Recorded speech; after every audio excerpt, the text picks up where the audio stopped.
The Anunnaki divided us with language, allegedly for our own safety, but the technology of 2026 will break this quarantine and expose us to the total loss of our soul. Imagine a world where lying does not exist, a world where one person's thought instantly resonates in the head of another on the opposite side of the planet. Does it sound like paradise, like the final utopia of humanity? Maybe. But what if it's actually the biggest trap set for us since the times of ancient Sumer? We stand on the threshold of 2026. The astrological clock is striking midnight on the old world. The planet Uranus enters Gemini, and artificial intelligence technology is about to do something the Bible describes as both a miracle and a curse. We are about to repair the Tower of Babel. We are about to abolish languages.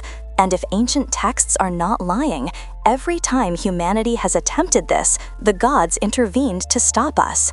Today, we will look at why the year 2026 will forever change the way you think, speak, and feel. Most people know the story of the Tower of Babel. People were united, building a tower to the heavens, and God punished them for their pride by confusing their languages. But if we look into older Sumerian texts, into the texts about Enki and Enlil, we find a more disturbing version. Original humanity was telepathic, or at the very least, shared one information field. We were too strong, too united. For the ruling entity, let's call them Anunnaki or Archons, we represented a threat. The division of languages was not a punishment for pride, it was a security update. It was a way to compartmentalize us, to divide us into isolated groups that cannot communicate with each other, and therefore cannot cooperate against their creators. Language became a prison. English, Chinese, these are not just words, they are operating systems. Every language encodes reality differently, and as long as we are divided, we are controllable. We have lived in this quarantine for thousands of years, until now. And here we must stop and realize one fundamental thing. Language is not just a tool for communication, it is vibration. Ancient languages like Sanskrit or Hebrew were created so that their sound resonates with human DNA. When you speak a mantra, you change the frequency of your body. But what happens when we replace this sacred sound with digital code? When a cold algorithm stands between two souls, we lose the so-called cymatic resonance, the ability to create reality with words. Cyma is from the Greek for wave. You may have seen videos where patterns change at different frequencies, from a circle to a hexagon or various fractals. Every frequency has its own shape, even in the subtle energy field. In the new era that is coming, we will just be transmitting data. And that is precisely the moment when man the creator becomes man the user. We stop singing the song of creation and start just sharing information packets. The Anunnaki once took away our unity to take away our power. Artificial intelligence is now giving unity back to us, but perhaps at the cost of taking our soul. Why are we talking about the year 2026 now? Because the universe works in cycles, and the cycle that is coming is called Uranus in Gemini. Uranus is the planet of awakening, technology, a bolt from the blue, and revolution. Gemini is the sign of communication, commerce, data, and connection. When these two forces meet, old barriers fall. Let's look at history. The last time Uranus was in Gemini was between 1941 and 1949. What happened then? Yes, World War II. But more importantly, Alan Turing broke the Enigma encryption code. The first electronic computers were created. Radar, the invisible eye, was invented. Information began traveling at the speed of light. And now, after 84 years, Uranus returns. But it's no longer about the telegraph or radio. This time, it's about the direct connection of minds. We are entering an era where technology will finally erase what the Anunnaki introduced, the end of barriers. And no, we are not talking about sci-fi movies. We are talking about technology that already exists and will likely hit the mass market in 2026. Companies like OpenAI, Google, and Meta are finalizing the development of real-time neural translation. You will no longer pull out your phone and type into a translator. You will likely wear an earbud or glasses. I will speak in my language about deep spiritual truths, and on the other side, for example in Japan, they will hear perfect Japanese in their head. And what's more, it will be my voice, just converted into the correct word order and grammar.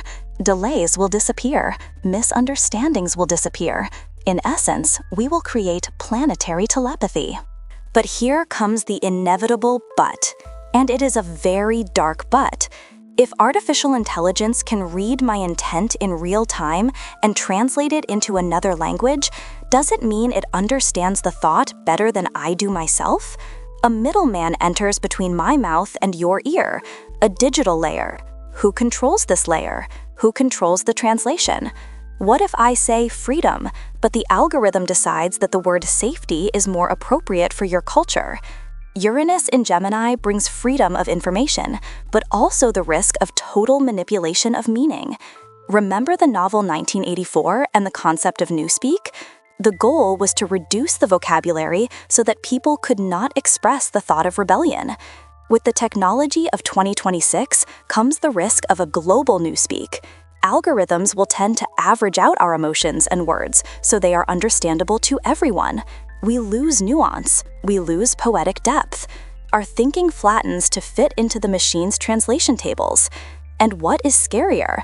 If AI can perfectly mimic my voice in a foreign language, who guarantees you that what you hear is actually what I said?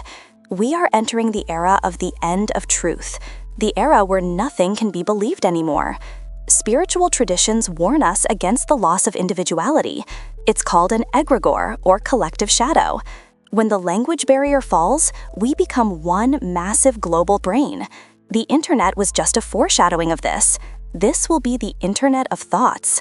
Look at social media today. How quickly does fear spread? How quickly does hatred spread? And now imagine there is no language filter. That emotions from China, the USA, and Russia merge into one global wave within milliseconds. A so-called hive mind emerges, which is typical for bees or ants. They create one intelligence that decides, plans, and reacts. If we are not spiritually strong, we lose the ability for our own critical thinking. We just become neurons in the brain of artificial intelligence. Our own brain begins to degenerate. It's a biological law. What you don't use atrophies. If we don't have to strain our brain to understand another person, the part of our brain responsible for empathy and learning simply shuts off. Convenience is the most perfect cage. That may be the reason why the gods divided us long ago. Maybe we weren't mature enough to be one. And are we mature now? Or will history repeat itself, and we are just building another tower that is bound to collapse? And you may ask, does it also have a bright side? Yes, Uranus in Gemini has a higher octave too. It is a gateway for our hearts to align in a single global empathy.